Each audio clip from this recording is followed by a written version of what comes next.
How's it going, kiddos? Handsome Jack Boy here, bringing you guys the 15th episode of my Borderlands, the pre-sequel Legendary Weapons Guide. And in this episode, I'm going to be covering the Flayer. The Flayer is a legendary Jacob shotgun, and the prefix for mine is Huntin' Flayer. The prefix for you guys might change. Now, as you can see there in the red text, it says, OMG, what's it doing to Sanchez? That means that the Flayer consumes 2 ammo per shot, has heavily increased magazine size in comparison to other Jacob shotguns, increased weapon damage, slightly increased accuracy, and fires 15 bullets in a tight spread, 17 with the Rustler's prefix. Now, to get the Flayer, it's actually one of the legendaries in the Claptastic Voyage DLC, and it has an increased chance to drop from viruses. So you just kind of have to farm that particular enemy type until you get it to drop. And the best place to farm viruses is the motherboard, at least in my opinion. That's how I got mine. There's quite a few that spawn in the center part of the map. That's where you want to go. I think they can also spawn when you're fighting the last boss. You can always try that.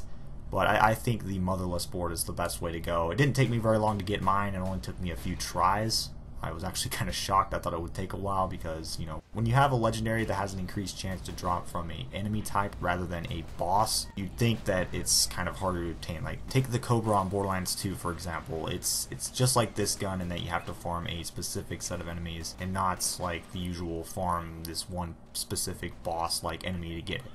Does that make sense? Hopefully it does.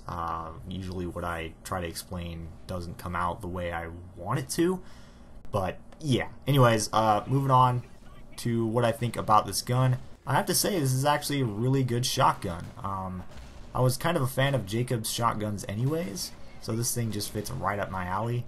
And I didn't mean that in a sexual way, but yeah, I'm actually kind of shocked at how good it is. It's kind of a tad bit overpowered if I say so myself, especially if you use this thing on the right class with the right build. I think Jack is actually probably one of the best classes to use this gun on, because I think there's actually like a build that focuses specifically on using shotguns and whatnot. I'm not sure, I just remember watching a video on that a while ago. I think it was on Baru's channel actually, if I'm not mistaken. But yeah, so if you think about it, this thing is pretty much your average purple Jacob shotgun, but with better everything. That's what I like to think of it as. And that's what I would say if I ever had to sum it up again. So if you're a fan of Jacob shotguns like me, or even if you're not a fan of Jacob shotguns, then you know this thing is still definitely worth trying to farm for because of just how good it is. It is just an overall really good gun. So yeah, that's pretty much, I think, going to wrap it up for this video, guys. There's not too much else that I really have to say about this thing. It doesn't really have like some crazy special effect or anything. It's like I said, your standard Jacob shotgun, but with increased stats. It's nothing more than that, really. So once again, that's pretty much going to wrap it up, guys. I hope you enjoyed this. Be sure to rate, comment, and subscribe for more, and I'm out of here. Peace!